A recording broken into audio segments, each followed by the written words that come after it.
couple of Townsend arms were serious threats Wilson lets it go. that nobody saw moving up the charts. This guy is electric. Spark the fuse to ignite the future. Highly decorated. High performance. Devontae, Heisman winner. Start stop. Straight line burn with an extra key.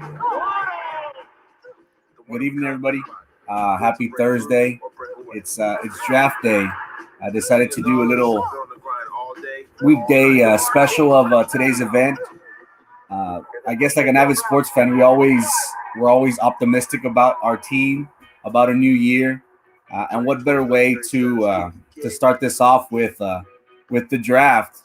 I've always been very fond of this process. Again, building up a program, building up dynasties or successful teams.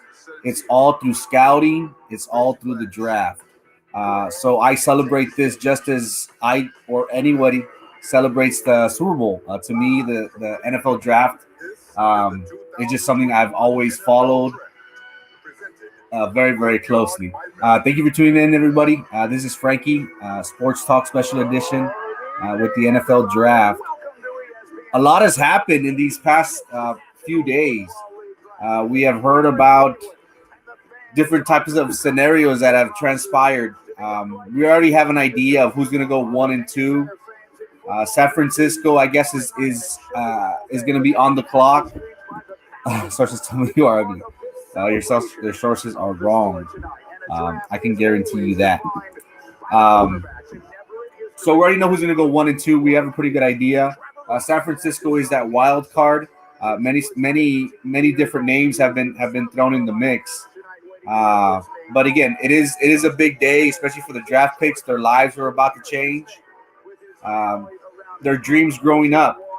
And again, going back to being optimistic. This is the best time of year. Either spring ball if you're in high school and college, and if not, if you're in the big leagues, the NFL draft. This is how a GM, a team, builds their program, builds their team, because as we know, you need depth. You need depth to be active and to be successful. This is a very unique draft. We have possibly 5 quarterbacks. I think the over-under of quarterbacks is 5.5, which is impressive because I can't remember a time where there's been that many good quarterbacks being mentioned to be taken in the first round. It's just a very unique draft. It's very talented, offensively, I would say. So it should be a good way for teams to pick up good, solid players. We just learned earlier today about Aaron Rodgers and how I think that this is going to shape up. This is going to shape up the rest of the draft. As we know, Aaron Rodgers won the MVP this past year. They were favored to go to the Super Bowl, of course, if it wasn't for Tom Brady. Shortly after the season, whenever they lost to Tampa, everybody asked Aaron Rodgers, "Oh, how's your offseason going to go? Or what are your expectations? Or what does the team need next year to get over that hump?"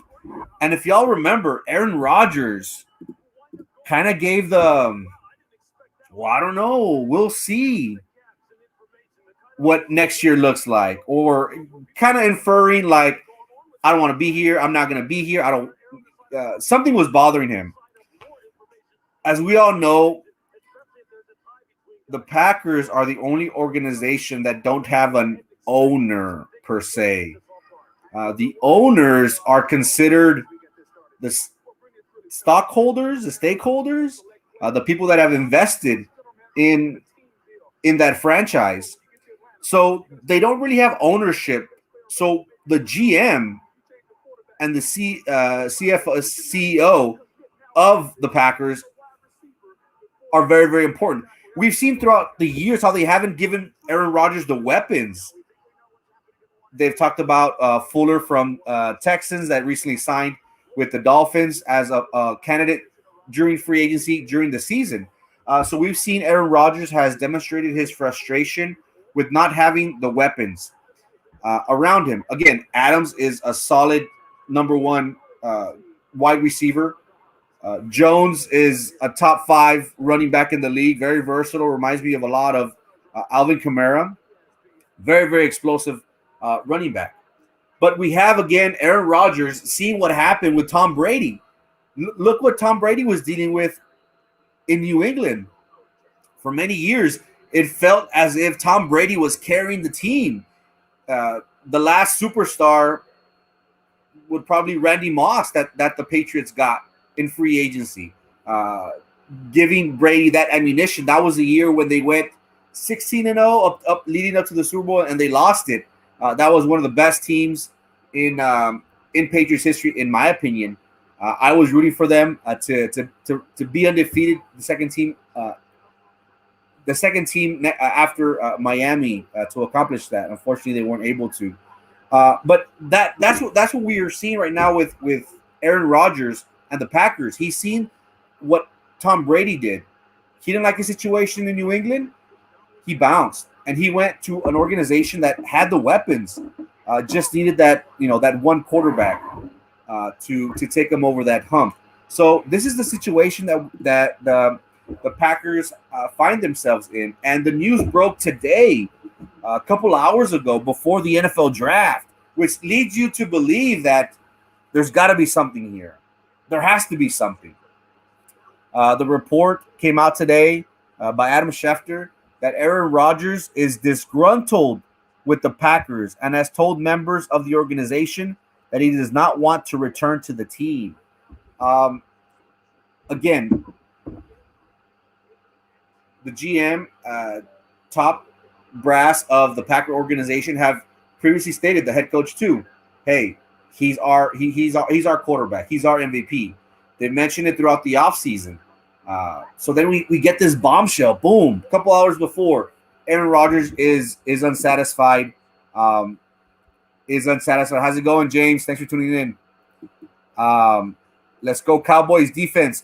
We'll go ahead and talk about that right now. How's it going, Montalvo? Thanks for tuning in. Neta, this is the Cowboys here. I'll put my 401k on it. Don't do that. I hope it's the Cowboys year, but don't bet the farm on that. Again, so Aaron Rodgers, I think this is what he wants to do. He's a diva. He's a diva. If he doesn't get what he wants, again, he's underpaid according to this quarterback market. I think he's getting paid $22 to $25 million when you have the Atlanta quarterback Matt Ryan getting paid close to $40 million this upcoming year. No Super Bowl rings to Atlanta too soon. They lost in an upset in the Super Bowl. So again, Aaron Rodgers, in my move, he's being a diva. They are successful. They have the what it takes to be competitive. There were just a few plays, a few mistakes against Tampa Bay Buccaneers in losing that game. So he has mentioned his frustration, and this affects the whole shape of the draft. Again, we spoke about how we anticipate the number one pick being Trevor Lawrence from the Jacksonville Jaguars. That has been a guarantee since he declared, if I'm not mistaken. Number 2, New York Jets. They have stated previously, again, everybody was looking at Deshaun Watson up until the sexual assault allegations started mounting up on him. So the Jets were in contention. San Francisco was in discussion of possibly looking into seeing if Deshaun Watson would be available. So what the Aaron Rodgers news did today was, in my opinion, let these teams know that, hey, I'm interested. Do what it takes. Now, we saw how San Francisco came up from 8. They switched with Miami, and they gave up this year's first round, next year's first round, and 2023, if I'm not mistaken. They gave up the farm, pretty much. Now, would you give up all these picks for Aaron Rodgers? If I was San Francisco, I would. Let's not forget, they were a quarter away from winning the Super Bowl against the Kansas City Chiefs, and they have the same offense per se. Shanahan is a great coach who is able to make quarterbacks thrive in that offense. And what better person to do it than Aaron Rodgers? He is 35, 36. He's recently, I think he had surgery 2-3 years ago on his knee. So we anticipate him being a top 5 quarterback for the next 3, 4, 5 years. Would you give up your farm if you were the San Francisco 49ers for Aaron Rodgers at that age? I would say yes. I would take that gamble because you want to be in the NFC Championship. You want to be in contention. Aaron Rodgers does that. But then again, this affects everybody on the list. It affects Trey Lance, who has been considered the conventional pick for the San Francisco 49ers. Do they really look and reach out to the Green Bay Packers to try and get their, just to gauge them to see whether it's possible? I would do it if I was the San Francisco 49ers. Would it happen? I don't think so. I don't think the Packers will give him up lightly. I think they would want, obviously they would want everything for Aaron Rodgers. So I don't think they would give him up. But that changes the dynamics of everything. So we have the first 4 picks of possibly being quarterbacks, or San Francisco using that pick to trade for Aaron Rodgers. So again, it was news that kind of was out of the ballpark for me. Again, was it? In my opinion, obviously it was purposely done so teams could try and do whatever possible to get Aaron Rodgers. Hey Luis, is Troy Aikman available? Get rid of Dak. No, we're going defense. I think we're going defense. That's the way we should go. If the tackles either from Northwestern or Oregon are available, that might be something that might cause them to rethink things. But it's corner number 1. If Kyle Pitts is available, I would take him obviously. But it's corner number 1, offensive lineman, and then Pitts. But I like Dak. But we'll get into that. I know Montalvo wants to talk about that as well. So again, this news breaks, and Aaron Rodgers says he's not happy.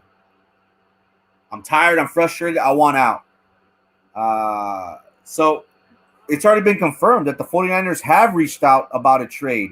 Will it happen? I personally don't think so. Again, I honestly feel that the 49ers are a few. It's either this year or next year of making it. If not, that team's gonna dismantle. They have a good defense. We have to remember that coach left. Salah went to the Jets. So is that going to affect the defensive philosophy moving forward? More than likely. But their offense is stacked, in my opinion. Very versatile, high-powered offense. And if you add somebody like Aaron Rodgers, that's somebody that will catapult you into the top 5, top 3 teams in the league. Now, again, Jimmy Garoppolo. What's going to happen with Jimmy G? They gave up quite a bit to the New England Patriots, but he's been plagued with injury. And if it wasn't for that Super Bowl, I honestly feel that they would probably got rid of him already. Again, they were a quarter away. One of the best comebacks by Patrick Mahomes. If it wasn't for that, they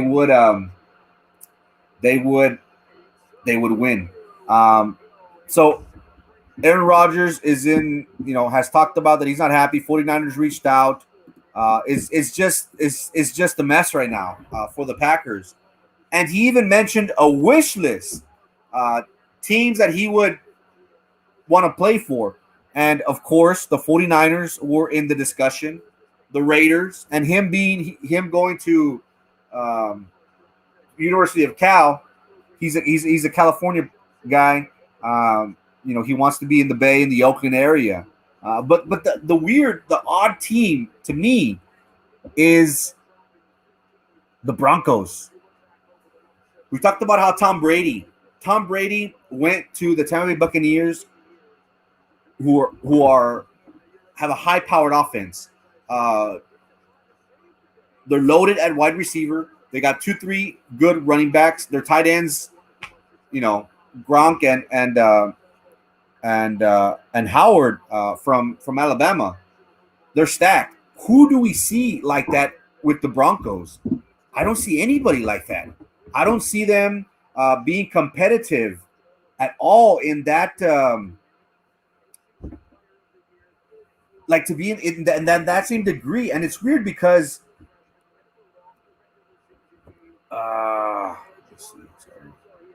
And it's weird because why would he want to go to the Broncos? Again, they do have a good defense. We can't deny him that. But who on offense? I can't even name you a position player. They just got rid of the running back number 30.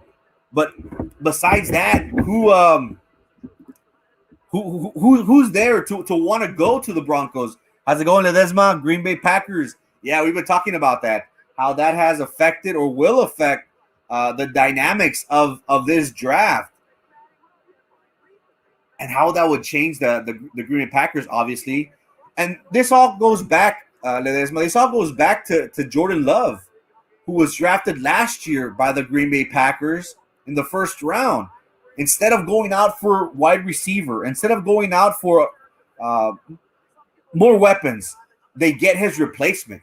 So ever since then, Aaron Rodgers kind of took that like as an insult, like, hey, what the hell, screw you. But again, the Packers have done that with Brett Favre, who we could all agree that is one of the best quarterbacks to play the game, or in my opinion, one of the funnest ones to watch. I don't even know if funnest is a word, but we've seen how they treated Brett Favre. He gave him a championship. But they drafted Aaron Rodgers.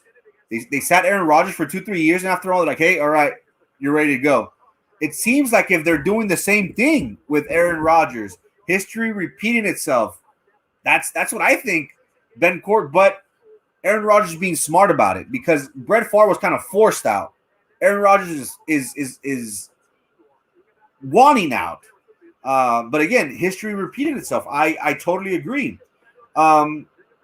Who's at fault? Hey, I would say it's the organization.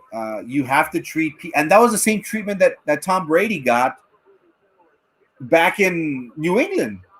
He wasn't paid like a number one, like the highest paid quarterback in the league for years. Why? Because he went below market what the quarterbacks were getting, and unfortunately weren't able to acquire good assets, good players in return of Tom Brady doing that. So the organization, in my opinion, Louis, does need to pay Aaron Rodgers $35 to $40 million.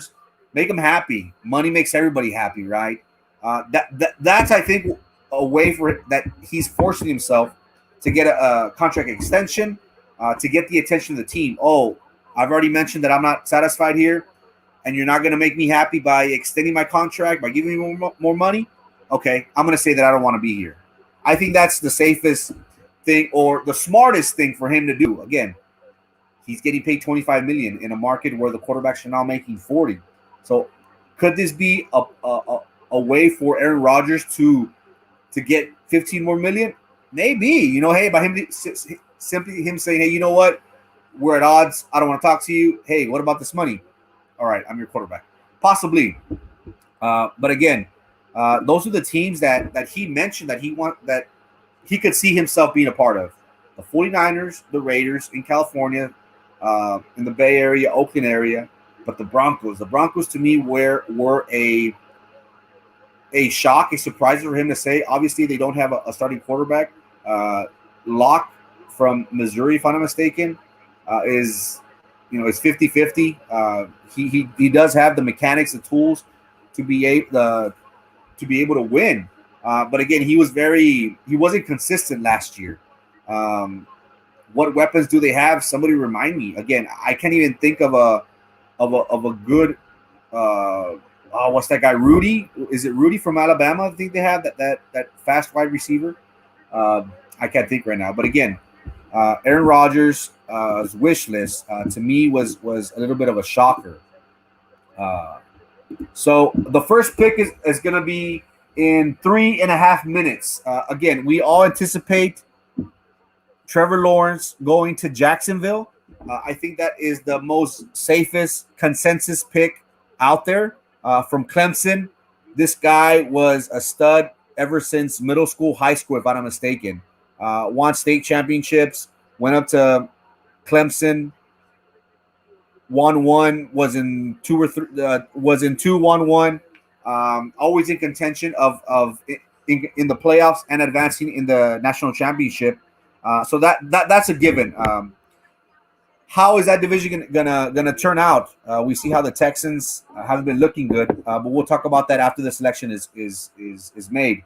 Number 2, the Jets. I'm gonna give my top 10 very quickly before the first pick. I have Trevor Lawrence going 1. In 2, I have Zach Wilson from BYU. I think his pro day really catapulted him to the second pick. The third pick, I have Trey Lance, the quarterback from North Dakota State. There have been talks about either him or Mac Jones from Alabama.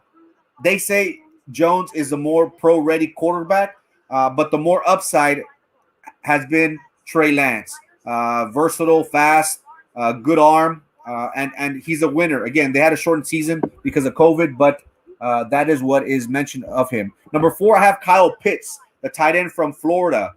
Again, what do you do with Julio Jones? What do you do with Matt Ryan? I would take the safest pick, Kyle Pitts, who is considered the second overall in the draft player. Number 5, I have. I was talking with Aaron McMichael. How's it going, buddy? We'll talk about the Panthers right now. The Bengals, I have them getting Chase from LSU, the wide receiver from LSU. I do see him going to the Bengals. Joe Burrow does need some help out there. So we'll see how that goes. That's who I have going number 5. Number 6, I have Waddle, the wide receiver from Alabama.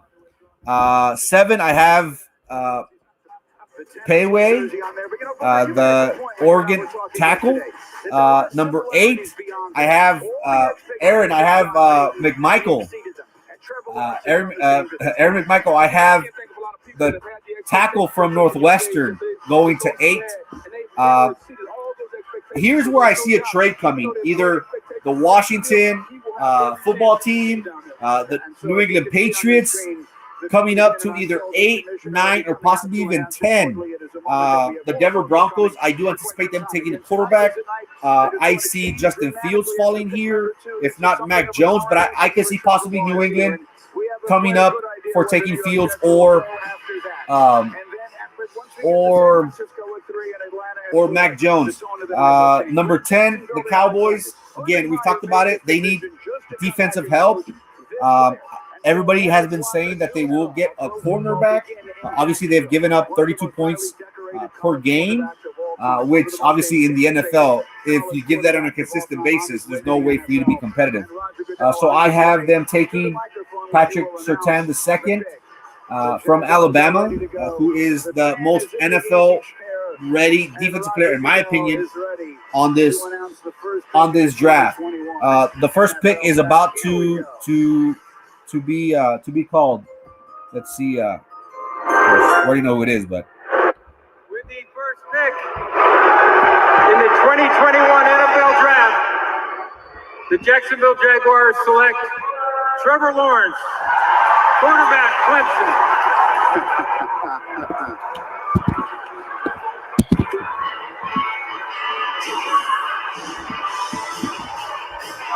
Again, so no secret there. Trevor Lawrence, great accolades, good quarterback, the most NFL-ready quarterback, in my opinion, to declare. Many people have stated that he's the next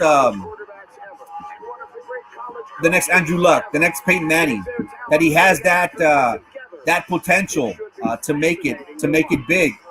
Again, this guy has they have very high expectations of him. Again, he was a stud in high school. He was a stud in Clemson. So will he have what it takes to catapult the Jaguars to be in contention of the AFC South? We have seen how their previous picks, Blaine Gabbert, didn't turn out well. But again, Trevor Lawrence has been declared the next coming of Peyton Manning, the next Andrew Luck. He has all the intangibles needed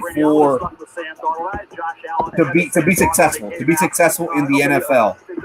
So again, they get a good quarterback. I still feel that they have a long way to go. And again, the crazy thing, again, today was nothing but news everywhere. We also got a word that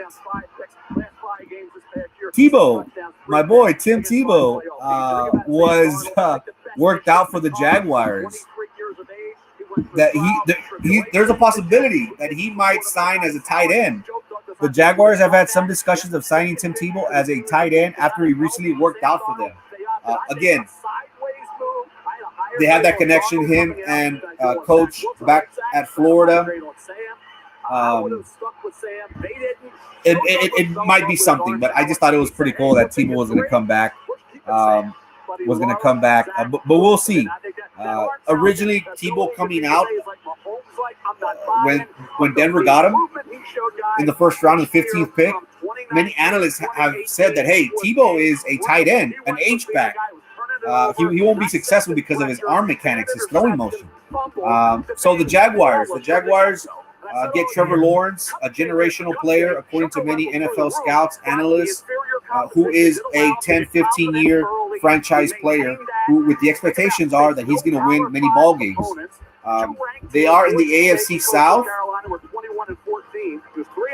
Wow, are you at Circa? Yes, sir. I'm at Circa. How's it going, JL? Thanks for tuning in, my man. The AFC South, again, this division has been dominated by Tennessee the past 2-3 years, if I'm not mistaken. Unfortunately, we have seen the dismantle, the lack of keeping our players in Houston, keeping them satisfied, keeping them hungry. We have seen how they have pretty much dismantled the team. It's a project. They're building up their franchise once again. They recently got let go of J.J. Watt. Deshaun Watson has said that he no longer wants to be with the team. He's got possibly criminal charges against them, maybe. So I see the Tennessee Titans still being successful this upcoming year in the AFC South. The Texans will be competitive, in my opinion. Again, we'll see how Deshaun Watson handles that situation, if he's even going to play. But that's a whole different story. The Tennessee Titans, obviously, they have a great team, great defense. The team to compete against it is the Indianapolis Colts. They just signed Carson Wentz from the Philadelphia Eagles. So those are the two teams in the AFC South that will be competing. Now with Trevor Lawrence, again, we don't expect him to turn the program around from one year to the next. Again, the coach just came out from retirement, Urban Meyer, and again, high winning percentage, many accolades. Coach won the championship 3 times. 4 times actually, 2 with Florida, 1 with Utah, and 1 with Ohio State. So 4-time national championship coach. Is he going to have the same success in the NFL? I would dare say so, because back when you had these coaches from college go up to the NFL, they tried their best for the player to adapt to their system. It's not that way no more. We have seen how NFL teams have catered to the abilities of mobile quarterbacks. So we have seen more of the read option, more of the shotgun, less of the I formation. Again, that is still in there, but they've gotten more spread, more open, based on the talent coming from college. So Urban Meyer is going to incorporate a lot of what Trevor Lawrence ran in with Jacksonville.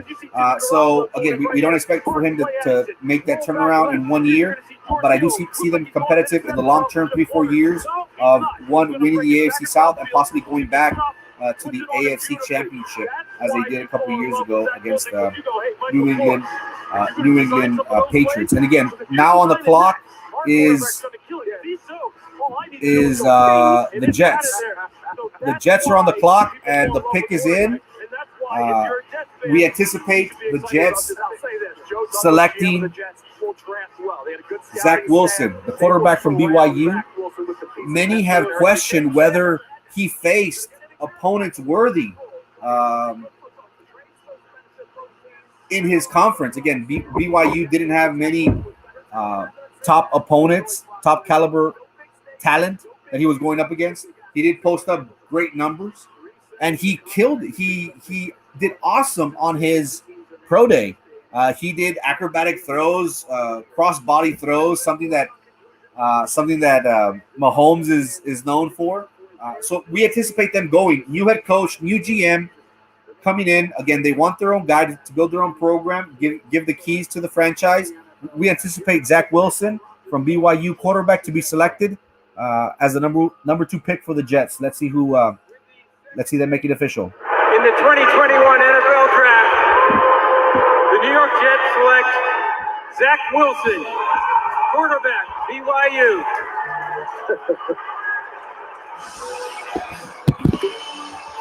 And so Broadway has a new star. 56 years after drafting Joe Namath, the Jets and their fans hope they have. So again, everybody knew that was gonna happen. Again, you're a GM, you're a brand new head coach. You want your guys in there. You want somebody that you trust to lead your franchise. Zach Wilson, they have many great expectations. Again, we haven't seen quarterbacks perform in New York. Mark Sanchez comes to mind. Geno Smith comes to mind.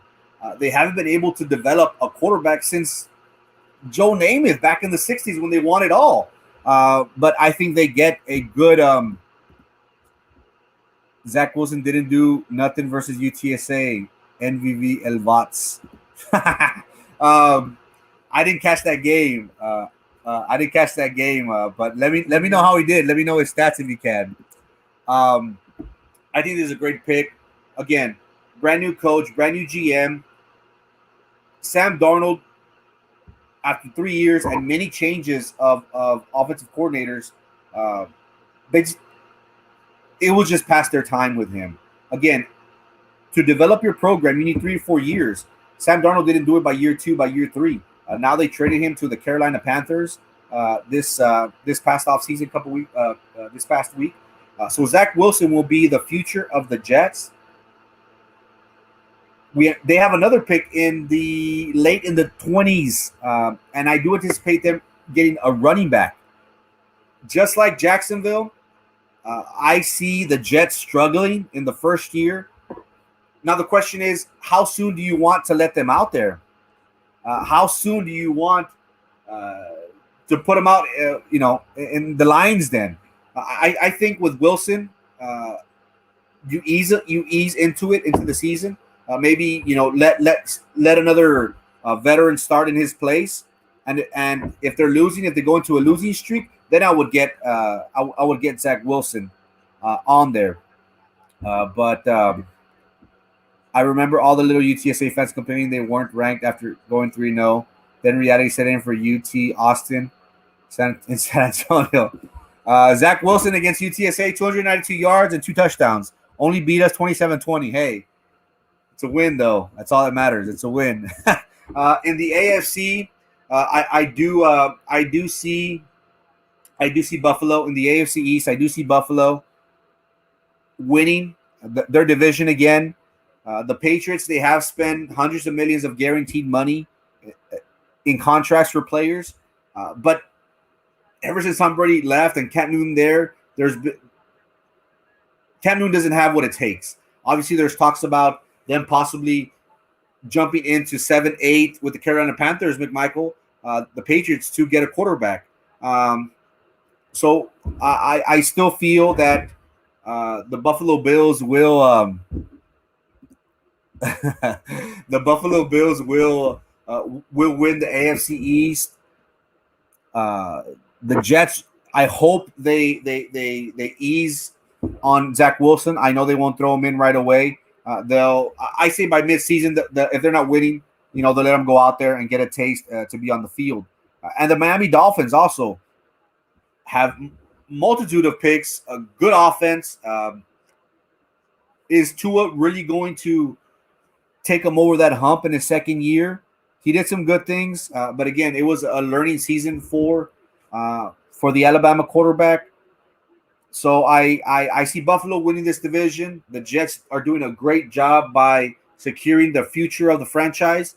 Zach Wilson, even though he didn't play against marquee teams or marquee matchups at BYU, I still think he has the tools, the talent, the intangibles to be able to be successful in the league. Now, again, that all depends on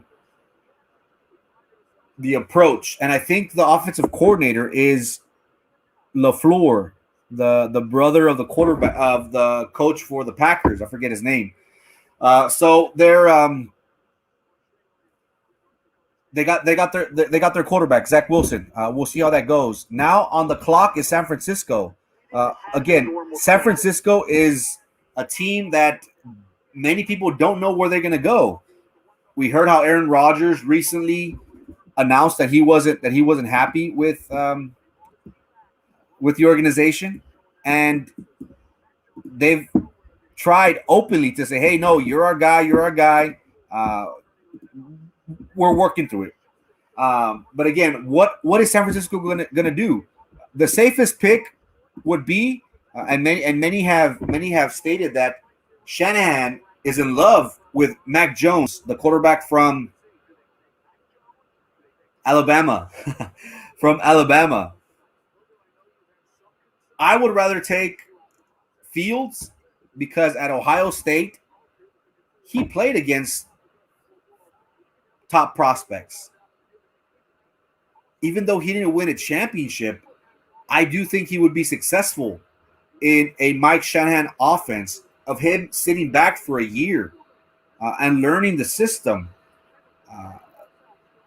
But again, this decision is solely going to be made by Mike Shanahan, the head coach. John Lynch has already mentioned that publicly. So again, they're pretty much saying, hey, you're either going to sink or swim with this upcoming quarterback. And again, this is going to change the franchise moving forward. So what are the possibilities? I think that they're going to go the safe route. They're going to go with Trey Lance, the quarterback from North Dakota State, who is more versatile, is faster, could really run that open offense better, in my opinion, than Mac Jones. So we'll just see how this goes. But again, this is going to have a ripple effect throughout the whole draft.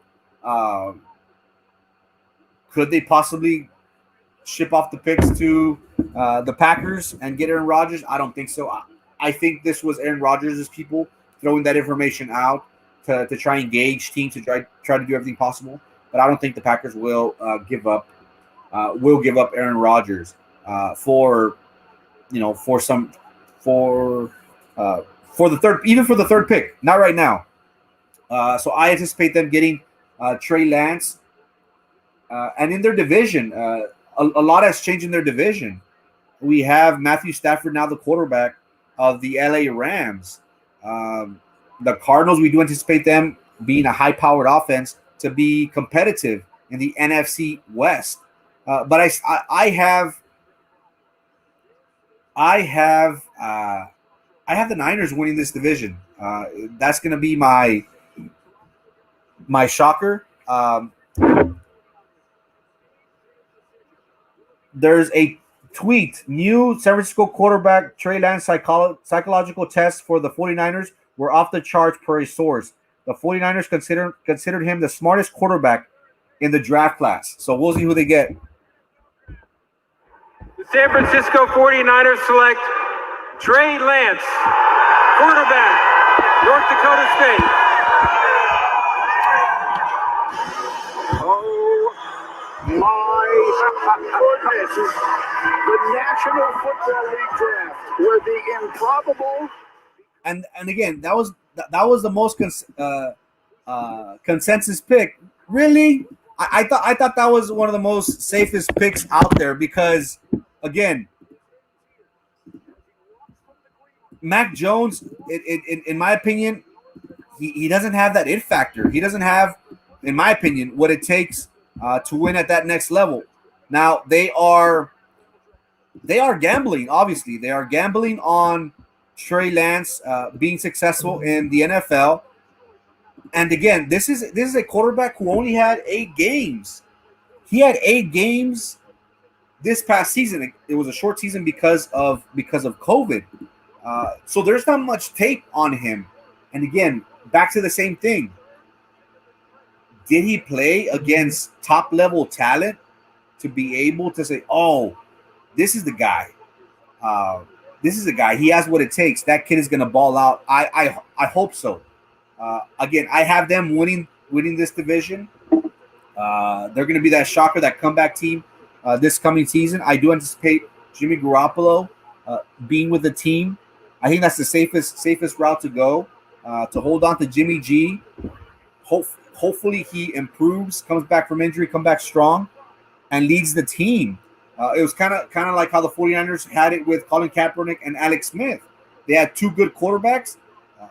All it took for Colin Kaepernick to come in and start was Alex Smith going down. So anything can happen in this game. I do anticipate them being very cautious with Trey Lance. They want to get him acclimated into the system. I don't anticipate him playing very much this year. Again, only if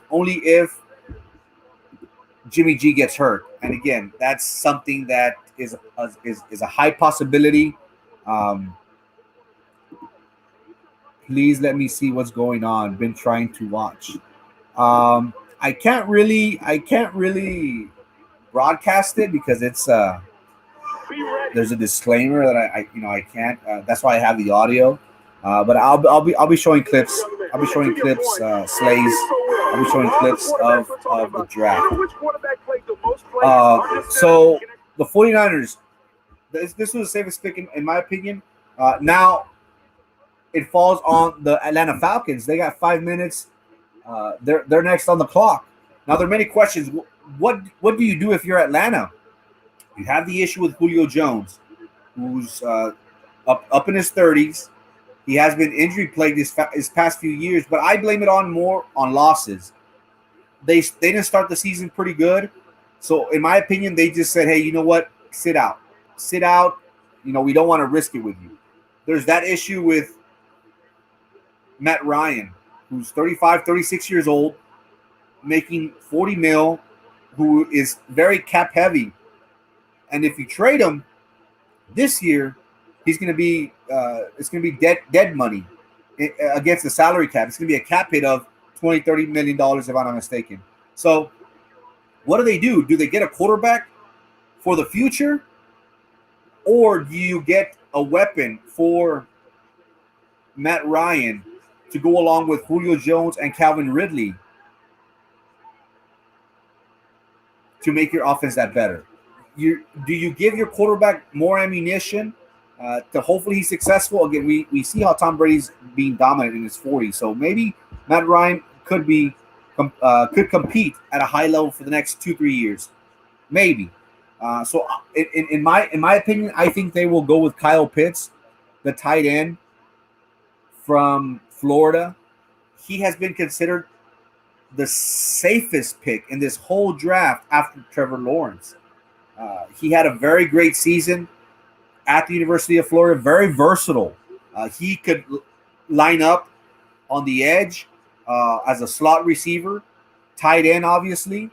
So he would really change the dynamics of that offense, of giving them that one more weapon that they need. Now, looking on the defensive side, do they get a Parsons, the linebacker from Penn State? I think that is too high for a pick number 4, a linebacker. He's not really a stud. He does have injuries. So to me, I think it's Kyle Pitts.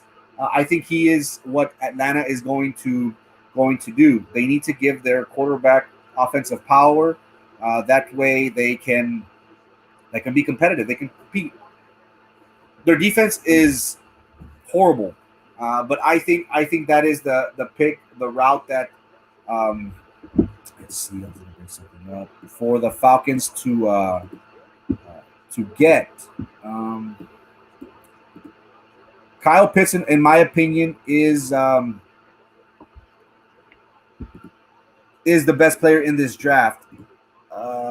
Where is it? I can't find it. Well, the pick is in. And again, Kyle Pitts, in my opinion, will be selected as a fourth overall pick in this year's draft. He is a dynamic player who could really change the game, who could give them that one more weapon that Matt Ryan could desperately use. And again, we see Tampa Bay in the AFC South. The Saints, their offense should be decent. Carolina is still dealing with their issues. I'm sorry, Aaron McMichael. So I honestly feel that if the Falcons get Pitts, tight end from Florida, they will compete against Tampa Bay Buccaneers and give them a run for the AFC South. I think that's only possible with a player of this magnitude. And again, you can't go wrong. According to the experts, you can't go wrong with Pitts. The Cowboys have even come up in discussion of them going down, and getting that pick. So the pick is in Atlanta at number 4. Again, I do anticipate them getting Pitts from Florida. Or do the Falcons go that direction, or do they take an offensive playmaker? We're about to find out. The Falcon fan is getting out of the chair, and Roger Goodell is getting ready to read the pick. Here we go for Atlanta at number 4. Here's the commissioner. With the 4th pick in the 2021 NFL Draft, the Atlanta Falcons select Kyle Pitts, tight end, Florida. That one is not a surprise. Louis Riddick, I think if you were to pull... Safest pick, in my opinion, Kyle Pitts, a great offensive player. He just has what it took. He has what it took. Very dynamic. He ran a 4.4 40. He changes the dynamics of the game. Now people, they just want to double team Julio Jones, maybe throw a shade over at Kyle Ridley, but you have somebody between the numbers that can go up the seam. I think that really changes the dynamics of the offense. So we're 4 for 4, guys. We're 4 for 4 with Trevor Lawrence, Zach Wilson, Trey Lance, Kyle Pitts, and next on the clock is the Bengals. Again, the Bengals, how I previously stated, I do anticipate them getting Jamar Chase in this draft. But again, there's a lot that you can talk about on Kyle Pitts. I think there's a great pickup for the Atlanta Falcons. A talented player who could be the cornerstone of the franchise moving forward. 4.4, isn't that what Ryan Santana ran in high school? Ryan ran a 4.6 or 4.7. Now Ryan was pretty fast, if I'm not mistaken. I think he probably ran like a 4.75 or something. But yeah. The Bengals are next on the clock. We have to think about Joe Burrow. Joe Burrow recently ended the season tearing his ACL, MCL, if I'm not mistaken. And many people said, "Oh, you see, we need a better line." So those are the options for the Bengals. What do you get your franchise quarterback? You get him protection with a solid run blocking mammoth of a man, Sayway, if I'm not mistaken, the tackle from Oregon. Do you get him that to try and protect him, protect his blind side, or do you get him a player who is a dynamic wide receiver in Jamar Chase from LSU? Now, Jamar Chase did not play last year because of COVID. He was one of those players that chose to sit out instead of suiting up last year. So he has an off year. But again, we have heard from his camp how he has been preparing diligently for the combine, for his interviews ever since he declared his ineligibility for medical purposes because of COVID. So the Bengals, I feel that they will get Jamar Chase. They only have Tyler Boyd, if I'm not mistaken, at wide receiver. So the Bengals do need to get another offensive power. And Joe Burrow did a great job of managing the offense last year. He had great numbers. He had great numbers at the start of the season. He wasn't winning games, but he was being competitive. Ultimately, the Rookie of the Year was won by Herbert from the San Diego Chargers, who did have good numbers. But I would dare say that Joe Burrow was worthy of it until he got hurt mid-season. He was late in games. You know, they were that close. They had multiple losses by less than 5 points, the Bengals. So again, they have a good nucleus. Zach Taylor is a young head coach who came from, I want to say, the Rams, if I'm not mistaken. He used to be a quarterback back in his day. So they have a good team, a good young team moving forward. I think Jamar Chase would really change that football team. You want Joe Burrow to be successful in the offense, and you want to give him the weapons. We previously talked about how Tom Brady wasn't satisfied, Aaron Rodgers wasn't satisfied. You need to give this young quarterback the tools needed to be successful.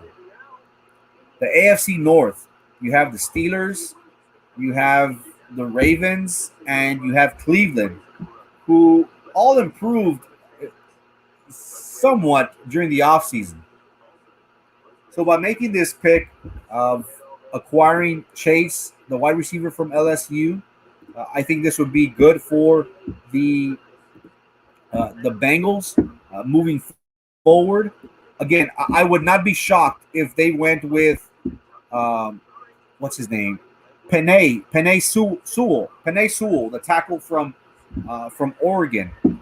There is that possibility that they might go with him. But again, that's the question that the Bengals have to ask themselves, or Mike Brown, the owner himself, because he's the one that runs the show for the Browns. Do I get a run blocking mauler tackle to protect my franchise quarterback, or do I get a weapon, a dynamic weapon? And he's even been considered to be the next Odell Beckham. Again, those are hard comparisons. Many people say, oh, just because he's from LSU, they're comparing him to. They say that this guy has what it takes to be a top 10, top 15 wide receiver in the league for many years to come. So those are the questions that they're asking themselves. Are they willing to trade back? Because can they get another wide receiver, either Waddle from Alabama or Smith from Alabama in 8, 9, 10 picks? I do see them being comfortable here in the in the 5th overall pick, taking Chase. So again, they're in the AFC North. They go up against the Cleveland Browns, who just got Devion Clowney, that used to be with the Texans. They just signed him as a tight end. So you need firepower to go up against the Steelers. Have a very good defense. The Browns just strengthened up they beefed up their defense, and the Ravens have been known to have stacked defenses. So I anticipate them getting Jamar Chase with the 5th overall pick to give them another tool on. Let me see. Bring up something that was just brought up.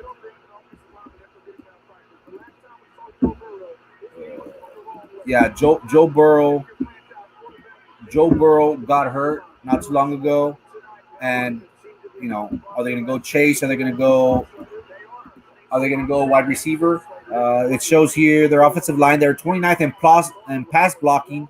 Joe Burrow sacked 32 times in the first 10 games, second among quarterbacks during span, and they had a 4.1 yards per rush. There were 6th worst in the NFL. Again, so they do need help in the offensive line. They do need help. Something that Penei Sewell would help from day one. They say he is the most ready tackle or offensive lineman in this year's draft, and he would really help the Bengals. But we'll see how they pick. I say Chase with the 5th overall pick. In Cincinnati, we will find out right now. Here comes Roger Goodell with pick number 5. With the 5th pick in the 2021 NFL Draft, the Cincinnati Bengals select Jamar Chase, wide receiver, LSU. Wow. Look, he's a terrific player. Let's start with that, Booger. I understand your feelings. Many people will feel the same way. They should get protection for Joe Burrow. I agree. Many people thought the consensus was to get Joe Burrow. I want those glasses. I want them too. Let me show them to everybody. This is Jamar Chase, the LSU wide receiver, and he's styling. McMichael says, I want those shades. Yeah, I want them too. They look pretty fly, huh? Again, many people have said that, hey, we need to protect our franchise quarterback. Penei Sewell would do that from day one. He would protect his blind side. Just a beast of a man. You like that pick, Gilbert? How's it going, Gilbert?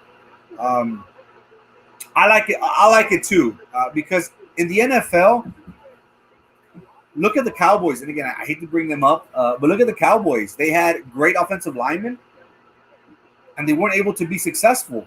I prefer to give a quarterback weapons. To give them weapons, I think you could get good offensive linemen either through free agency or late in the 3rd, 4th, 5th rounds. But you need high-powered offense. You need dynamic players who can change the game. And I think that's something that Jamar Chase is going to bring. Again, I believe, if I'm not mistaken, they played together. Joe Burrow and Jamar Chase played together on the national championship team. Jamar Chase, obviously, we just spoke about, didn't suit up this past year because of COVID-related issues. So they do have this chemistry that they do need to rekindle. They are familiar with themselves. And this is a great move by the franchise to give your quarterback somebody that he's familiar with, that it won't be easy to get to know each other. It would be like, let's do this once again. I really like this pick. Again, he's been considered by many to be the next O.J. to be the next Beckham. Again, it's too early to tell. There's not really that much tape on this guy because, again, he didn't play last year. But everything that has been said by the scouts supposedly is that he has what it takes to win. The Dolphins here pick 6. I anticipate the Miami Dolphins, to select Waddle or Smith from Alabama. Again, Tua Tagovailoa, his rookie year last year, he sat on the bench. Fitzmagic started the season and did well. I think he was 4-1, 5-1 when the Coach Flores decided to put Tua in there, and Tua had a up and down season. But what the Dolphins need is a wide receiver in that offense. You want to give. We just spoke about how a young quarterback such as Joe Burrow needs weapons. Same thing with Tua. I think if they give him somebody that he's familiar with in Waddle or Smith, the Heisman Trophy winner Smith from Alabama, would be great for that franchise. We saw how they turned it around last year. They had a great season. Everybody anticipated the Dolphins to struggle or come in last in the AFC East. And we saw how they were a game away. I think it was week 17 where they were playing for playoff to be in the wild card. Unfortunately, they gave up 40-some points to the Bills in that game. And Tua pretty much lost that game for the Dolphins. So far we're five for five, guys. We got the Jets pick. We got the Jets. We got San Francisco with Trey Lance. We got the Falcons with Pitts. We got the Bengals. So we're 5 for 5 so far. I'm trying to make 10 for 10. That was my goal when I did my mock draft. The next player, the Miami Dolphins, and if I pick either or, I should get the pick. Just kidding. But in my opinion, I think they go wide receiver route. If Pitts was here, I would obviously get Pitts. But I'm going to go for Waddle. Waddle or the Heisman Trophy winner, Smith, will be selected as the number 6 pick for the Miami Dolphins. This will help Tua progress in his sophomore year. They have other needs, but you always want to help out your rookie quarterbacks, your young quarterbacks. You want to give them weapons. I think another issue that has been talked about Smith is that he weighs $175, if I'm not mistaken. Maybe people will say, "Hey, man, like that's high school weight." I think when he's like wet, he probably weighs like 175. But he is used in so many different ways in the slot, off the back, in the backfield doing little check dump routes, or on the hash marks, running fades, running posts. And again, he got the Heisman Trophy this past year. But again, he only weighs 175. So I anticipate that Miami Dolphins going with Waddle, receiver from Alabama. Let's see what the pick is. With the 6th pick in the 2021 NFL Draft, the Miami Dolphins select Jalen Waddle, wide receiver, Alabama. 6 for 6. Hey, let's look at those glasses, though. Like the Dolphin fans like it. Michael. And I'm going to give them another reason to, because this is my favorite stat of the draft. A high-powered, dynamic wide receiver from Alabama who was hurt this past season. He did have ankle injuries, but again, he was dynamic. He has the speed. He has the speed to beat players. Let me bring him up. Where is it? So I had a feeling that they wouldn't go with Smith. He's just too light. He's 165. Being chased by 350 pounders, they were gonna break him, in my opinion. So I like this pick. He is a home run threat. Something like a Marquise Brown from the Ravens, like a Hill from the Kansas City Chiefs. He's a person you just lob it out there. Great speed. Again, he was plagued by injuries this past year, but you talk about that familiarity. with quarterbacks, chemistry.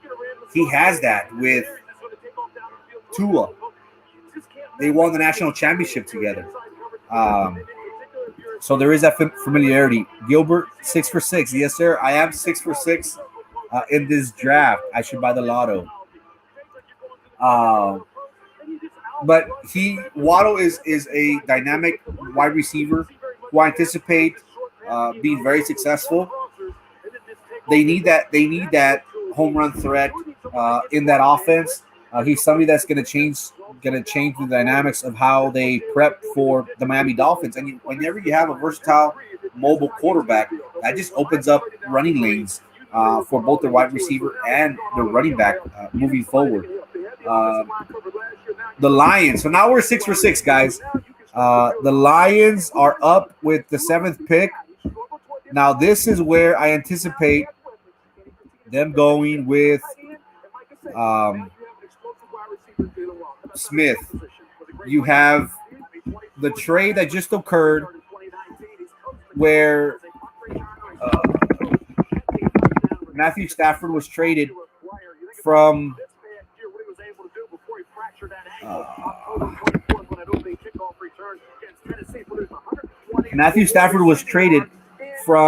the Detroit Lions to the LA Rams. So now you have a brand new coach, brand new GM in the Lions. They got rid of Matthew Stafford, and they got Jared Goff, who has been to the Super Bowl. Unfortunately, he ran up against the New England Patriots and Bill Belichick's defense. I'm sorry. So I anticipate the Detroit Lions going for the wide receiver Smith, the Heisman Trophy winner, Smith, to give Jared Goff an offensive weapon. They just lost Golladay to the New York Giants. If it's not Smith with the 7th overall pick, I think it's going to be Penei Sewell, the tackle from Oregon. He is somebody that could be in your franchise for 7 to 10 years. He is a dominant run blocking offensive lineman, and I think that is something to build your franchise as a new head coach, as a GM. Again, there has been that weight issue that we previously discussed with Smith, who is a $165 as a wide receiver in the NFL. He did win the Heisman, but again, that's too light for being a wide receiver. And he even talked about it. Hey, I'm a football player. I'm not a bodybuilder. We're not weightlifting. We're not bodybuilders. All that stuff is irrelevant. There have been issues talked about his weight in the NFL. So I think that the Detroit Lions will pick up Smith. Very, very fast, very dynamic wide receiver. He is the one that won that game-winning pass from Tua against Georgia. Back when Alabama and Georgia went into that, I think it was overtime, if I'm not mistaken. And the Ford family with the Detroit Lions, they've been trying to make it back into the playoffs for the longest time. Matthew Stafford, I think, only made it to one, if any, playoff. So this is a whole new culture that they're trying to bring with their head coach that they brought over from the Saints. So I anticipate them getting an offensive wide receiver. I think that's the safest bet. But again, if that's going to have impact now, because again, you have the Chicago Bears, who have a good defense. You have the Green Bay Packers, who have a good high-powered offense. So you need weapons. You need to give Goff weapons to be competitive in the NFC North. And I think it's Smith. I don't think that's the best pick in the long run. I think that would be Penei Sewell, because again, you do want a cornerstone tight tackle, somebody to block your franchise quarterback. Now, could they go quarterback here? That's another question. You have Justin Fields, that's still on. You have Mac Jones, that's still on. But I anticipate the the Lions getting Smith, wide receiver from Alabama, if not Penei Sewell, tackle from Oregon. With the 7th pick in the 2021 NFL Draft, the Detroit Lions select Penei Sewell, tackle, Oregon. Yeah, Penei Sewell is the best. Is the best. There's the moment. Is the best Penei option. Sewell in my hears his opinion. name called, surrounded by family. He's on his way to Detroit. He is a person that will change that that franchise, in my opinion. Again, a dominant offensive tackle who did not suit up this past year because of COVID as well. But he was very dominant in his junior year at Oregon, and anticipate him having a long-term impact for the Lions moving forward.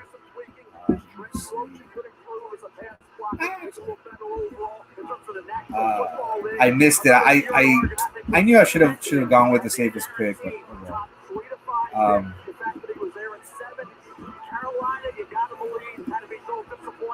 so this is a great pick. You want to solidify your offensive line.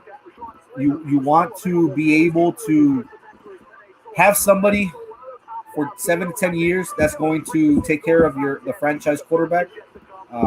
Again, I don't think that's golf. I think that was just a trade that they made to buy themselves time. But yeah, I agree, McMichael. Detroit is irrelevant.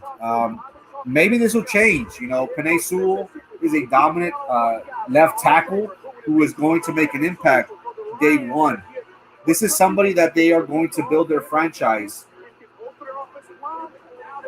moving forward. Now we have the Carolina Panthers. McMichael, your team is up. Now that we see how Penei Sewell is off the board, who is left on the big board? Let me bring it up. During Vietnam, and his uncles, one served in the Navy, one served in the Army. The salute to service presented by USAA.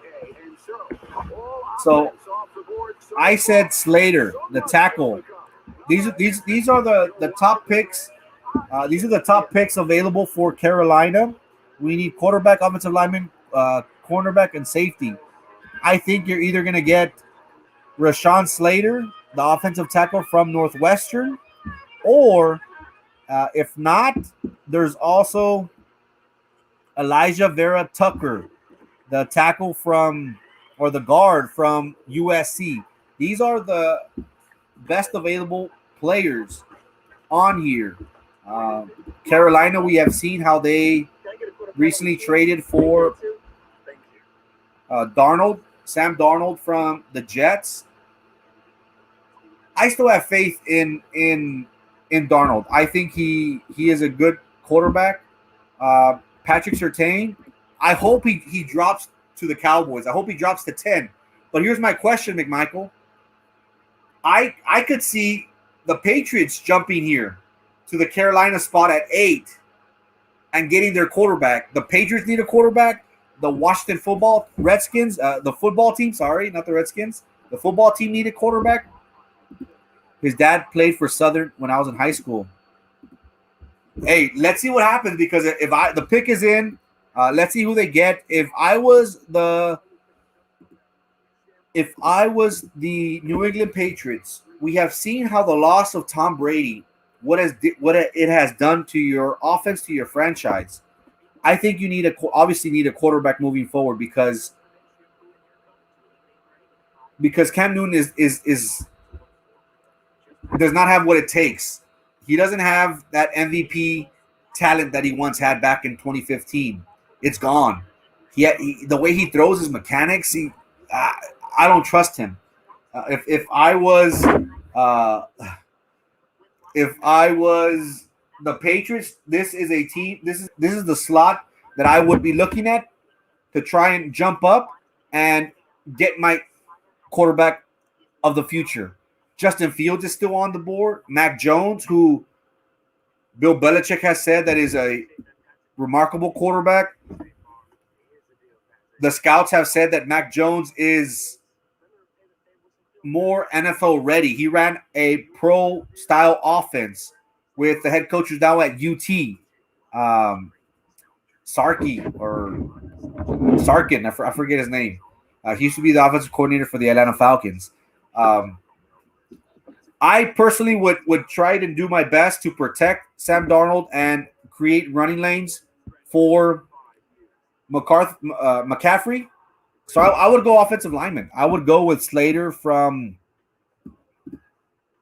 Northwestern. Rashawn Slater, the offensive tackle from Northwestern.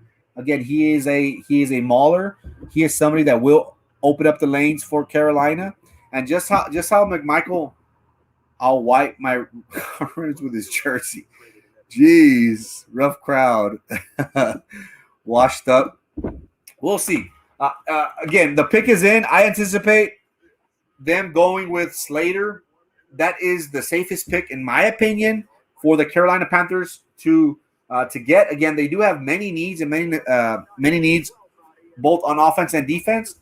But I think Slater would be good for McCaffrey, for Sam Darnold. Sam Darnold is kind of an experiment. They're just going to see how he does throughout this season to see if they can make sure that he's guaranteed for a couple of seasons. Making his way to the podium to announce it right now. With the 8th pick in the 2021 NFL Draft, the Carolina Panthers select J.C. Horn, defensive back, South Carolina. Hey, there you go. You called it. Well, you wanted Surtain, so Surtain is gonna fall to the Cowboys.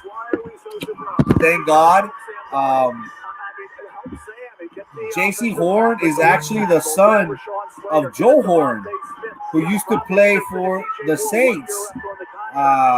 He used to play for the Saints. Everybody knows him because he's the one that put a cell phone. He put a cell phone in the pole, and he it's not coming out. And he there it is. And he got a cell phone in celebration. Well, that's his dad, or this is his son. J.C. Horn, another player who didn't play last year. He sat out because of medical issues related to COVID. But this is somebody that played in the SEC, played against Florida. We always know Florida to have dynamic offensive weapons, and he held his own. Now, to be selected in front of Patrick Surtain, I don't know. I would go with Patrick Surtain here, but again, I'm glad that he fell to the Cowboys, hopefully. But again, I'm scared now that the Cowboys trade out with the Patriots. Maybe Surtain falls in another couple picks. We'll see. But it was an interesting pick. I agree with you, J.C. Horn. But again, they go up against Atlanta. They go up with Julio Jones. They go up against Tom Brady and Evans and all Tampa is stacked offensively. And the Saints, they do have Thomas, Alvin Kamara. They do have weapons. So I could see the need for a cornerback being picked by the Carolina Panthers. But, yeah, I personally would go with offensive line. You want to protect your young quarterback. You want to create room for McCaffrey. We know how dynamic he is, how explosive he is. So to get a defensive player, I understand because of the division in which they're in. Let's see who is next. I think the Broncos. Now, it's interesting now that the Broncos are here. They pick 9, and then it's the Cowboys. I'm going to go 10 picks. I'm going to go up until our Cowboys are on here, and then I'm going to call it a day. But Denver Broncos. The Denver Broncos need a quarterback. Justin Fields is here. Mac Jones is here. I anticipate them getting Justin Fields with this pick. Again, there's a possibility that another team could come up and take take their pick. Many teams are desperate to move back into the draft, pick up some draft picks, depending on if they anticipate their player being in their later rounds or down the road from where they were originally set to pick. So the Broncos, I anticipate them going quarterback Justin Fields. I don't think that the organization has trust in Locke moving forward or for Locke to be the franchise quarterback. Justin Fields has played against top talent in the Big Ten. Mobile quarterback, has what it takes. You can create a great dynamic offense in the long term with him and what's his name?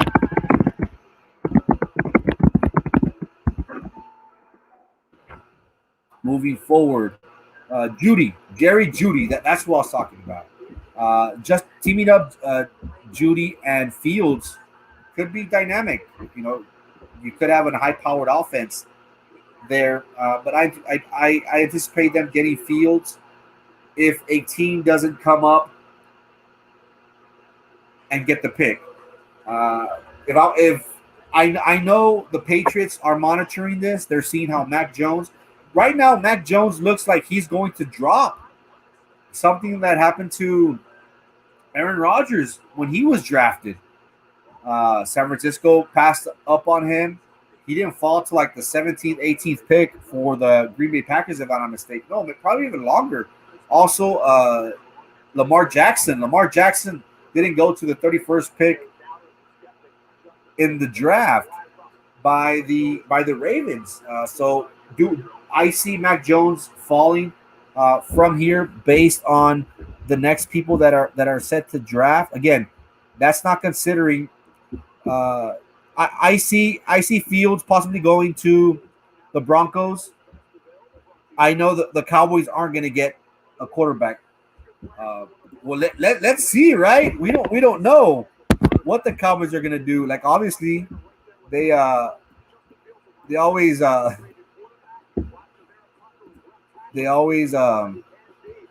do crazy things. You never know with Jerry. But let me bring something up to show the best available players still left on the draft. I personally think that the Broncos should get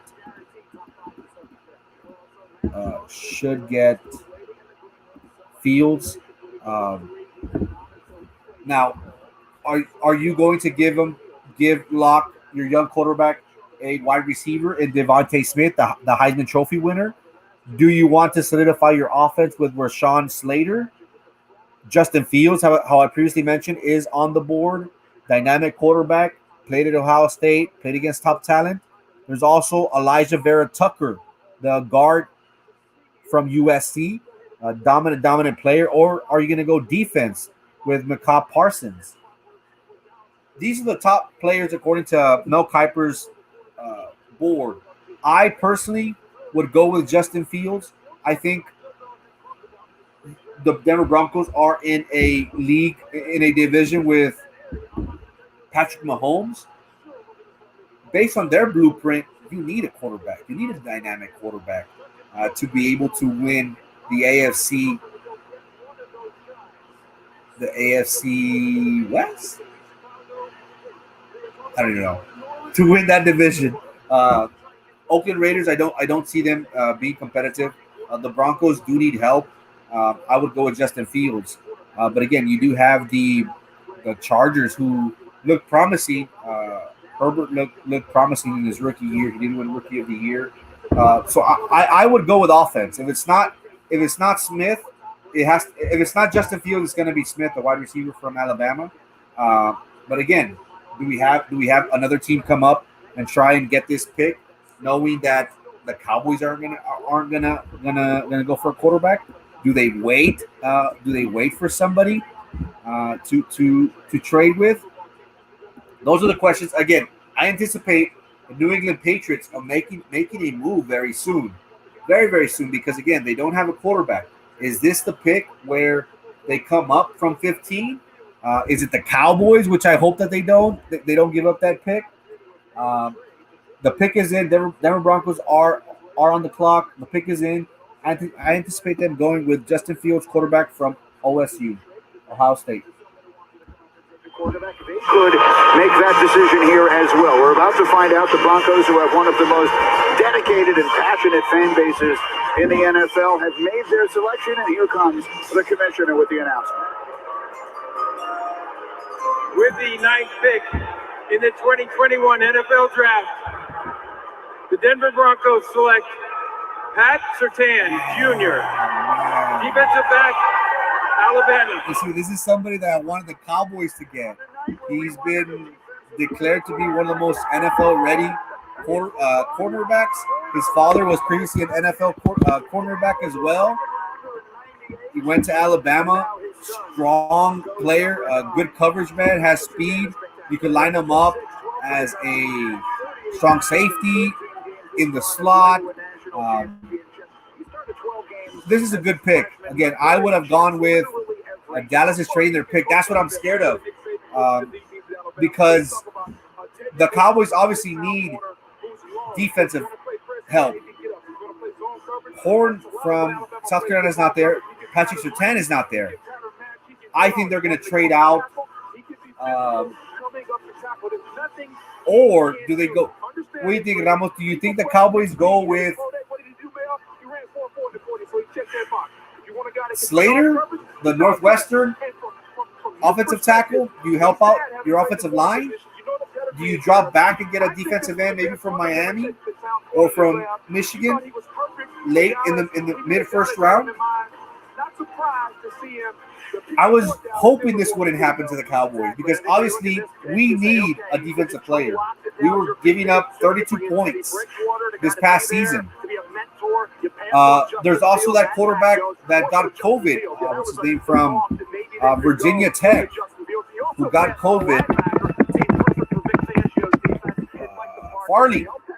Farley's his name.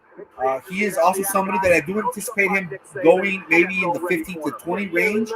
So do the Cowboys trade out Ramos? I think that's the safest bet now, because they can get another corner, not as dominant as Horn or Surtain, but they can get another corner in the later rounds. Guys, this is something to watch. I honestly think Bill Belichick with the New England Patriots is going to jump into the 10th spot with the Cowboys. They're going to come in and get Justin Fields to be the quarterback for the New England Patriots. It's a fit. It's a need. Maybe he breaks down. Maybe they Sleep. Thank you for tuning in, my man. Thanks so much. Trade out and acquire picks or draft best available player. Who's your best available player, Louis? Slater from the tackle from Northwestern, Devontae Smith, the wide receiver from Alabama, the guard from USC. Who's your best available player? Or do they go with Justin Fields? I personally wouldn't do that. You paid big money to Dak Prescott, but again, look at Alex Smith, a mobile quarterback. He had some success coming back. He just got NFL Player of the Year. But do the Cowboys go out and get Justin Fields? A dynamic? They're going to trade. You just got a text. Working the phones. Just got a text. The Heisman Trophy winner. No, they're going to trade. I anticipate them. Adam Schefter is texting me, and he's saying that the Dallas Cowboys will likely trade out of the number 10. Again, I do anticipate them getting a cornerback. Farley is still on the board. They can get that pick in the 15 to 20 pick tonight. So this is where I see. I don't think though Washington needs a quarterback. The Washington football team needs a quarterback, but I don't think the Dallas Cowboys would give up to a division rival the chance to pick up their franchise quarterback.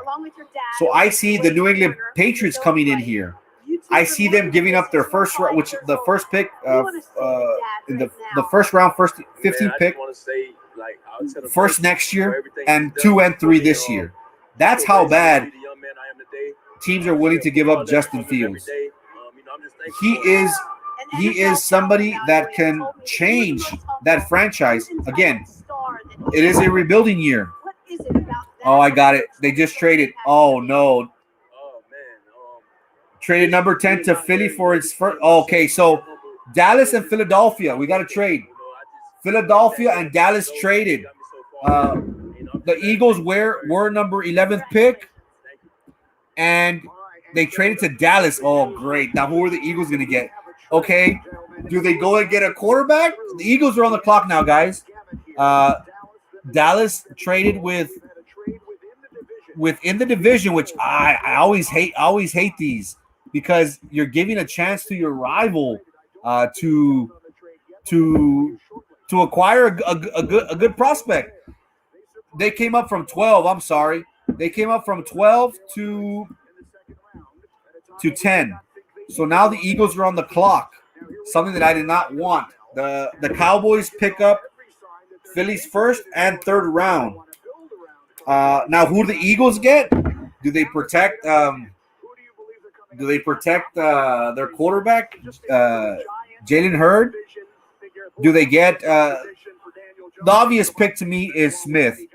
You have a new head coach, a young, Devontae. I agree. Devontae Smith to the Eagles, a Heisman Trophy winner. I agree, Ramos. You have a young, mobile quarterback. You have a brand new head coach who came over from the Indianapolis Colts. Smith would make sense. Again, you need weapons. Last year, the Eagles' offense was horrible. Again, there were issues between the Eagles' front office, the coaching staff, and the players. But you need offensive weapons. I think it would be smart to get Devontae Smith in this position in number 10. I wish Surtain would be here because the Cowboys would definitely have gotten him. But now that he is not here, this allows them more to acquire more draft picks and still possibly get the player that they want in Farley, the cornerback from Virginia Tech. The Eagles acquired the number 10th pick from the Cowboys, 12, and the third round selection. You have to go wide receiver. Also, another player, Betancourt, that the Eagles could go is Parsons. Parsons is a linebacker from Penn State. He has some injury issues throughout his season. He did opt out of this past NFL season. But he is the best overall linebacker in this year's draft, and I do anticipate him coming in the next few picks. That is somebody else, Ramos, that the Eagles could look for. I agree. The Eagles do need offensive weapons, but it wouldn't surprise me. It wouldn't surprise me if Parsons is picked up here in this pick.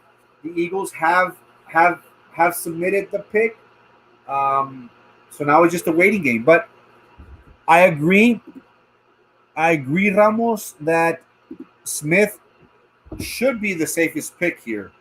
But let's not be surprised if the Eagles got Parsons, linebacker from Penn State, or even the tackle from Northwestern. I personally don't like the tackle from Northwestern.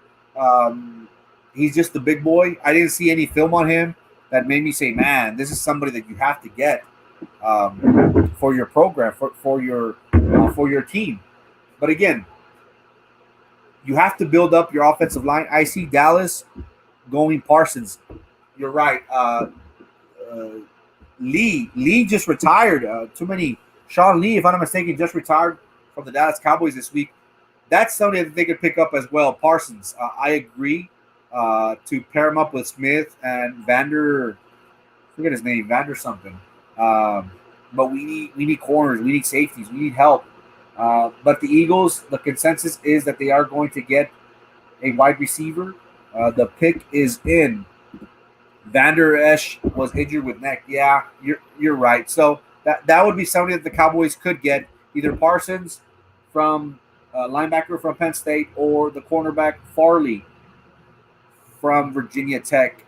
The Cowboys with the 12th pick. The Eagles are set to announce their pick Man, I sure hope I sure wish Surtain was here. Let's see who the Eagles get.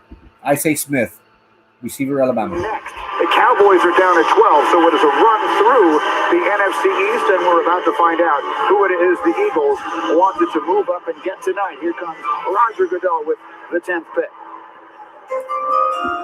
The Dallas Cowboys have traded the 10th pick to the Philadelphia Eagles. With the 10th pick in the 2021 NFL Draft, the Philadelphia Eagles select Devontae Smith, wide receiver, Alabama. Yeah, we called it, guys. We called it. You need offensive weapons. You need offensive weapons on your team. You have a young quarterback, a brand new head coach, offensive-minded coach. He needs weapons. He needs weapons for his team. And this seemed like the perfect pick for the Eagles to get the rookie. I didn't get him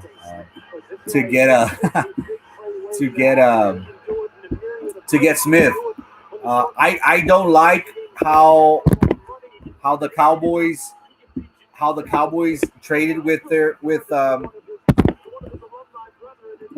their division rival. I personally would have wanted for them to have traded against somebody else, not give your division opponent, a chance to better themselves. And somebody that Devontae Smith is compared to, according to ESPN, is Calvin Ridley. Oh, I got another trade. Chicago's going to get Justin Fields. That's a good one. I just have a trade. Chicago is trading up from the 20th to the Giants' turn at number 11. It's quarterback time. So Chicago Bears fans, I do see them going out. They can't screw it up again. They can't screw it up again.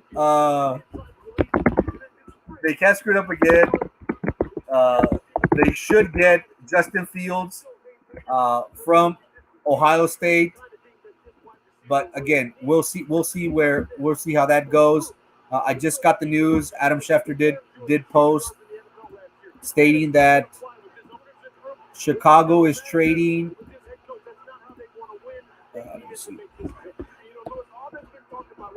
Chicago is trading up from the number 20th to the Giants' turn at 11, quarterback time.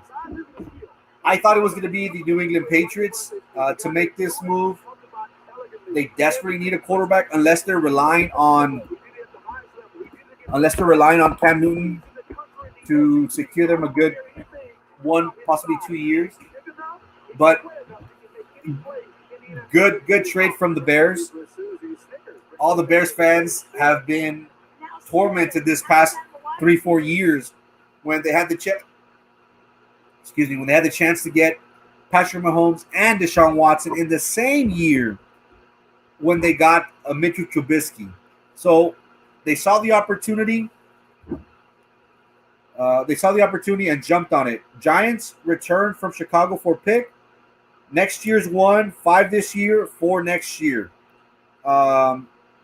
So the Chicago Bears making that jump to number 11, where we anticipate them getting their franchise quarterback in Justin Fields. They did sign Andy Dalton. They just signed Andy Dalton to a 1-year contract. Mitchell Trubisky ended up signing with the Buffalo Bills as in a backup role, which left the Chicago Bears organization without a franchise quarterback. Bears acquired number 11 pick from the Giants for the 25th round pick and 22 first and fourth round picks. Good pickup from the Bears. There's that uncertainty with the Green Bay Packers. The Minnesota Vikings, for whatever reason, haven't been dominant this past few years. Cowboys are going to score. The Eagles need to match that scoring. Based on that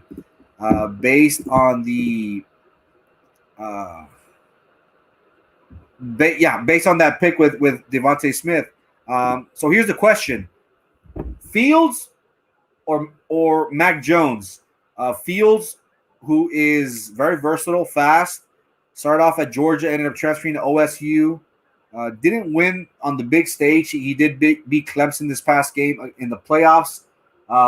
Justin Fields, yeah, we just see his family gather around the big screen, and we anticipate them selecting Justin Fields to be the next quarterback for the Chicago Bears. I was hoping the Patriots would jump up on this. This is something that many have predicted for the Cowboys and the Eagles to be in that position whether they jump up to make that selection. Unfortunately, it was the Cowboys who gave to a division rival a chance to solidify their offense. So now we have Justin Fields be the next quarterback. The Bears obviously saw their mistake these past few years. And in this league, obviously you need a quarterback. You need a high-powered offense to be able to score points, put numbers on that board, keep your defense off the field. That is what makes teams successful. Obviously the Chiefs, but more in the NFC North, the Green Bay Packers, how high-powered offense, high-tempo offense with Aaron Rodgers behind the center has done. Kirk Cousins has been very non-consistent. Mitch Trubisky, same thing. And Matthew Stafford was a decent quarterback, but obviously that division has been run by the Green Bay Packers for the past 5 years, if I'm not mistaken. The Chicago Bears pick is in. I anticipate them. Everybody anticipates them getting Justin Fields, the quarterback from OSU. Let's see what they do. To see, will it be Mac Jones or will it be Justin Fields? I think we're pretty much guaranteed it's going to be one of those two. Well, here's the moment that fans in Chicago have been waiting impatiently for. The commissioner is making his way to the stage. There will be a special presentation, and then he will announce the Bears' pick as they have traded up with the Giants to number 11. Here's Roger. Through this year's Draftathon, the NFL is supporting our nation's path to recovery from COVID-19 by focusing on the critical issues of mental health, food insecurity, health disparities, and the digital divide. Throughout the pandemic, health disparities widen in communities of color, indigenous communities, and for older and rural Americans. We're joining forces with the CDC Foundation as part of a Draftathon to meet the basic needs like nutrition, safety, and health. Carlos Nelson, who's behind me, has been doing just that, leading the Greater Auburn Gresham Development Corporation in Chicago. Okay, they're doing a nonprofit organizations bringing help. Becoming a reality with support from the Chicago Bears. But the question now is, the pick is in. Let me see. I'm sorry. Congratulations, Carlos, and please take it away with the Bears selection. Justin Fields.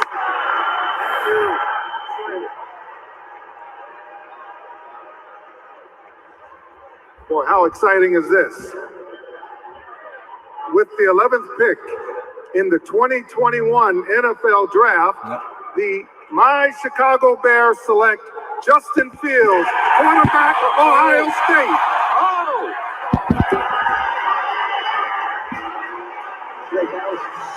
This is a founding franchise in the National. Again, that pick with Mitchell Trubisky really set back this franchise many, many years. They had two dynamic prospects in Patrick Mahomes and Deshaun Watson. What did they do? They ended up getting Mitchell Trubisky, who didn't win them a playoff game. They lost 3 or 4 years because of that pick. Now, they saw the opportunity with the Giants not having a need for a quarterback. They felt strong with Daniel Jones at the helm. So they jump down to number 11. Now the Cowboys are on the clock. They did pick up an extra pick from from the Eagles. They picked up a third-round pick this year and another pick next year, if I'm not mistaken. But Justin Fields is a great quarterback, in my opinion. He did play against top talent in the Big Ten. He is somebody that you won't start on week one. You obviously have a competition in August. See how he does. But I anticipate them, easing him into this role. But a very dynamic offensive player. We talked about how Mac Jones has the probability that he's going to be sliding down. Maybe that's who the Patriots are waiting for at 15. Will the Washington Redskins from 20-some give up the farm for Mac Jones? I wouldn't. But I think the Patriots are playing it strategically right. I personally would have gone up and traded a little bit of capital, a little bit of draft picks for Justin Fields. But maybe in their chart, in their draft picks, Mac Jones was rated higher than Justin Fields. That is obviously what I'm getting, based on them not moving, because obviously I don't have faith in Cam.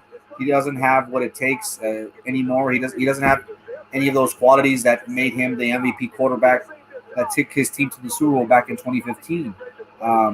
I would have done that, but maybe they have their eyes set on Mac Jones, Alabama quarterback. That's somebody who could be pick 15. But right now, the Cowboys are on the clock. Bears. Okay, yeah, we saw that. The Cowboys are on the clock. This is my last pick, guys. I think it's going to be Farley or Parsons. It's going to be hard. I think you can find a decent linebacker.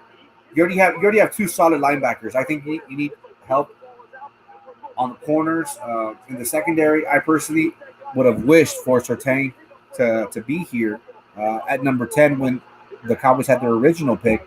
But in this pick, I think the safest one is Farley. The pick is in. I anticipate them getting Farley, cornerback from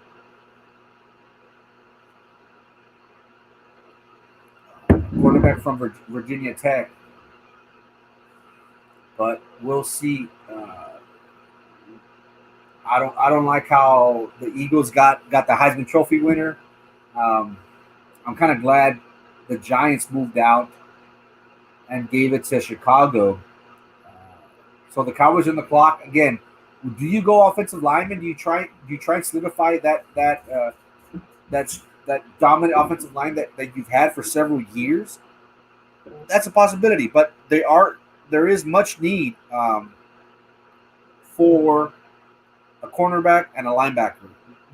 If I would prioritize it would be corner 1, linebacker 2, offensive lineman number 3. We do have Slater, the offensive tackle. We do have the guard from USC, very dominant maulers. They can open lanes. We have Parsons, who is a standout linebacker from Penn State. He does have injuries, so that might be something that the Cowboys may be wanting to avoid. Or they can go with Farley. The defense needs a lot of help, obviously, from the Cowboys. They gave up 473 points last year, the most points in franchise history.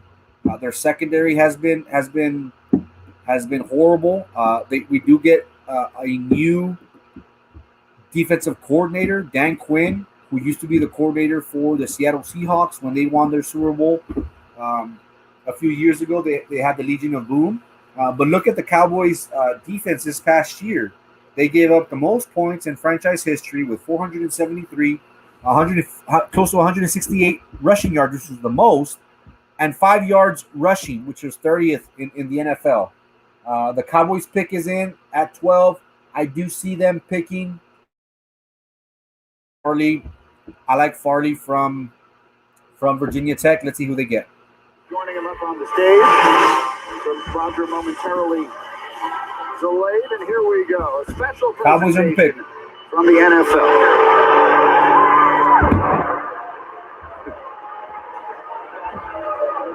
Through Draftathon, we're partnering with Mental Health America to support resources for those that need it.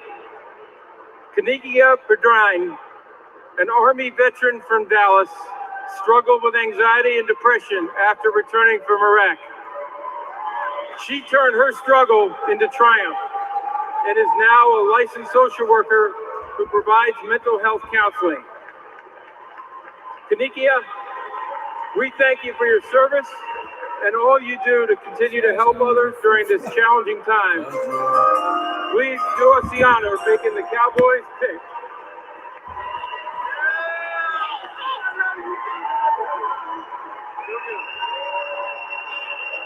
Oh my God! How about them Cowboys? Woo! Yeah!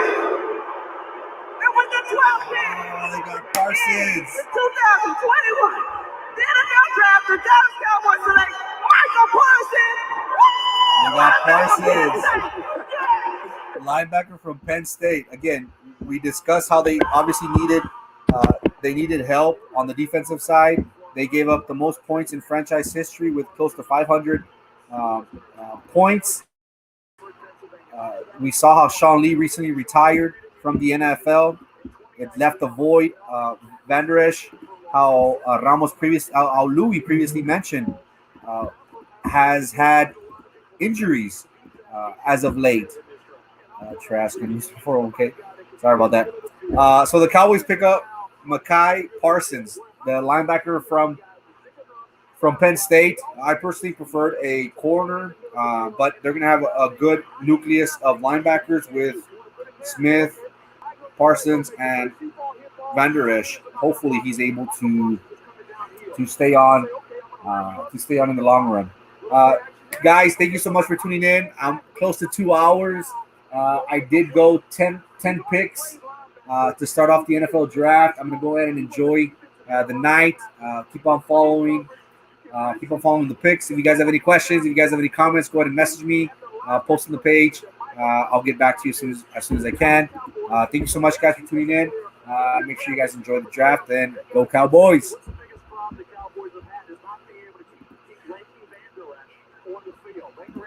Yeah, I don't know about that pick either, Ramos. I don't like that pick at all. I personally would prefer Farley, but hey, thanks, guys.